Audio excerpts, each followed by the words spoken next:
Next up here, we have Ivan Drucker, That's who me. is going to speak about Time Zone 2020. Indeed. Can everyone hear me okay? Okay. Yes, you can hear me? Yeah. Excellent. Okay, so this is a presentation about Time Zone 2020. So this is really just going to be more of a personal story than a tech demo, though I'm going to talk about some of the tech work I did to it. So Time Zone, for those of you who are not familiar with it, is I don't know, perhaps an infamous Apple II game. It was released in 1982 by Ken and Roberta Williams of Online Systems, whom, of course, became the very successful Sierra. They'd already had a very successful couple of titles in Mystery House and Wizard and the Princess. So this adventure is based on that same engine. Anyone who's played those games would instantaneously recognize the whole format, and it's crude by today's standards, but it is charming. It was an epic failure. It was $99.95 in 1982 prices, and it was 12 disc sides. It came on 6 discs, making it, at least as measured by disc sides, 12 times larger than any Apple II game to date. And it still might be the largest 8-bit Apple II game, at least by that measure. And it was probably the most expensive game released ever on any platform. I mean, that's a bold claim, but I don't know of any others. So when you play Time Zone, it says in the manual that you might spend a year on it. That was what they were after. They wanted it to be that epic and that large.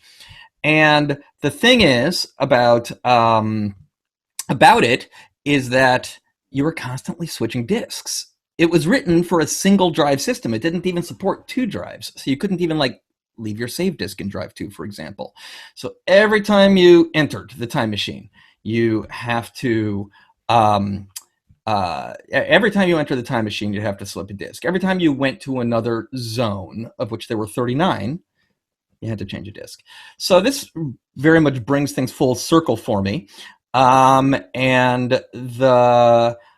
because my very first KansasFest presentation in 2009 was about how I just had to hack Time Zone to support a disk in every drive on a 14-drive system. Not everybody has a 14-drive system, but the fabulous Virtual 2 emulator, which I was very glad to see Gerard Potter honored for today, supports an arbitrary number of Disk 2 cards with 2 Disk 2 drives attached to it. So you can put 14 drives in Virtual 2. So I had a platform. So in 2008, I hacked the game to know to look in this drive for that disk, and you never had to swap anything. So that's nice. One of the things, the way the Time Zone knew that a disk was in a drive was because it used DOS 3.3, or really 16-sector volume numbers.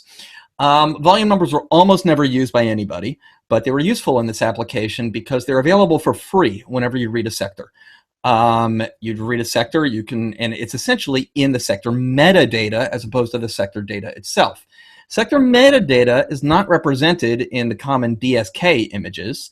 And so that means that the game had to be distributed as nib images, or of course it could now be a WAS image or any other image that format that offers more than DSK does. It could have potentially even worked with 2MGs because those work with volume numbers, except most emulators don't implement it correctly. So I saw in 2018 that 4AM and Cucumber had gone and recracked Time Zone and made it work on DSKs, and I was most intrigued.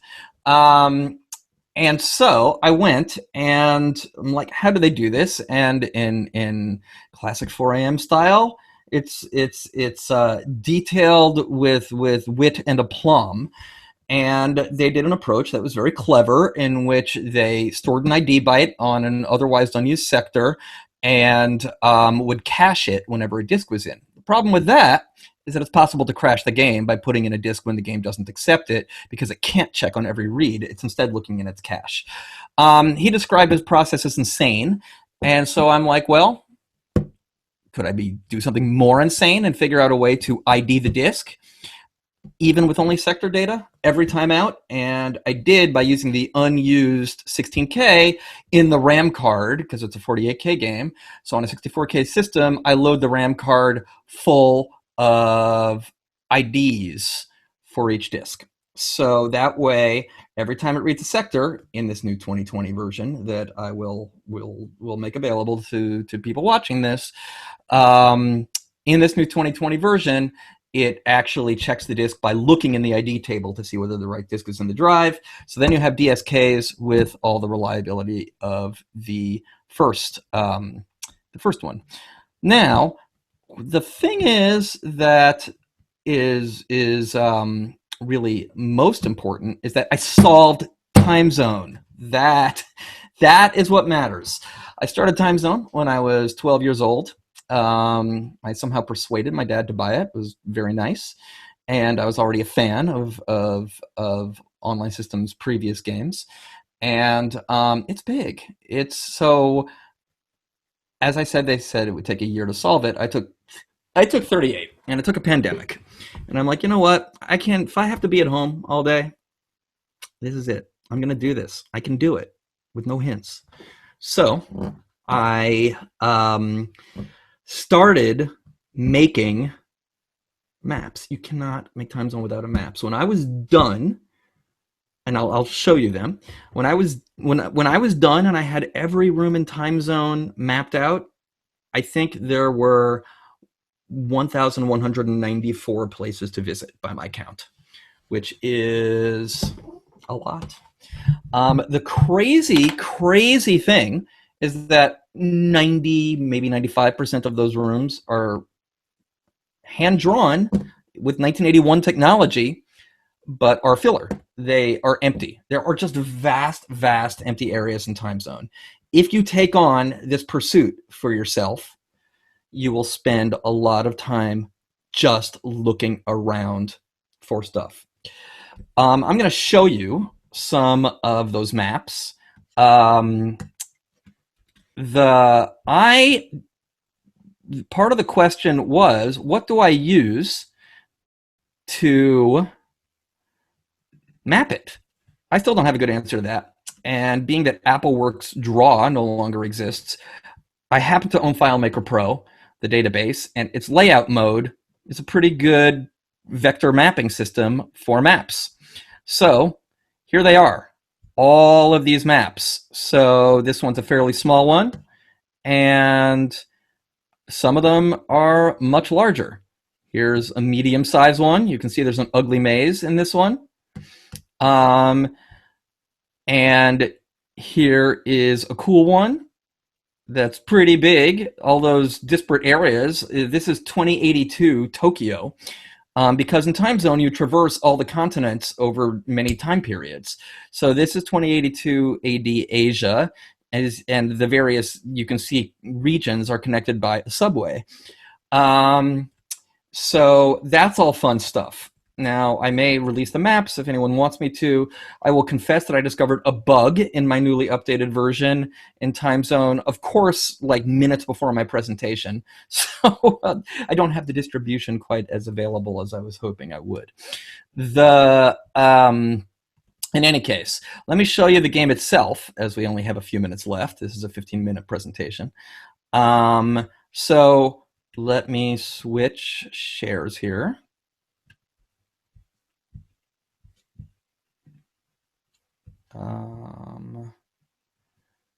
We're going to share Virtual 2. So you will see now Virtual 2 with all of its drives, 14 of them. I only use 13, one for the save disk, 12 disk sides. And here you are sitting at the Time Machine console. If you want to see what, oh, one other thing I did in this version is you couldn't type in lowercase. Now you can. And there you are. There's your time machine on the edge of the Nile in 50 BC. And you can go. This is accelerated, by the way. It draws slower in real life. And then you can sit, and there's flashing lights, and you can set a dial to 1000 AD, Africa, and push a lever, leave the machine, and wander around in a jungle. Good times. So anyway, I don't think that this game. So it took me about in 2020. It took me. I'm trying to turn off my sharing. Let me stop share. There we go. All right. So in 2020, it took me about 2 months of playing, when I wasn't working or sleeping. And that was having solved various puzzles in the past and playing on an accelerated emulator and being able to make maps by copying and pasting screenshots. I don't think it would have been it could have taken me a year if I was drawing this on graph paper, playing on a real Apple II at Apple II speeds.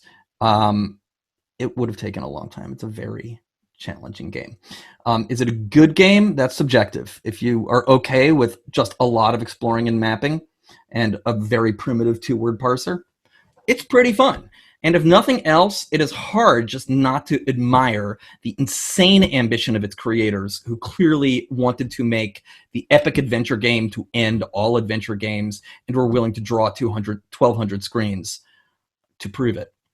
So I will send a link out in the Discord as to where you can find Time Zone 2020. I want to thank Ken and Roberta Williams for writing the game and her development team. And I want to thank 4am and Cucumber for giving me the inspiration to do a new DSK format implementation. And I want to thank the whole KFest community for giving me somewhere to actually talk about and share this. It was a big deal for me. So even though that sounds kind of funny, it's good. I have to find a new purpose to my life. I have time for 1 or 2 questions if anyone has questions. Well, we had somebody ask, was it worth it? Was it any fun? I guess you did kind of answer that a little bit. I loved it. I don't know whether somebody else would love it, but for me, it was tremendously fun. That's not to say it wasn't also tremendously tedious at times, but it was an adventure. Every time you solved a puzzle, you're like, I'm getting closer. And in this case, I kind of had a personal stake in it in terms of, just not being ready to complete my life without having solved it, honestly. I think we've had at least more than one person who's asked what was 2020 like in the game. So the game's 5 time periods are there's 2 sort of Pangea periods. Oh, the historical accuracy of the game is a joke. But basically there's 400 million BC, 10,000 BC, and then you can wander the continents through 50 BC, 1000 AD, 1700 AD, 2082 AD. There is no 2000. 2082 is, suitably futuristic looking. There's solar cars and things. Flying cars? Solar, no flying. Oh. It's actually not as impressive as you'd think it might be. Okay.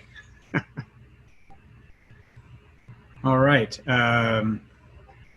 Somebody said, did you start with traditional graph paper before going digital?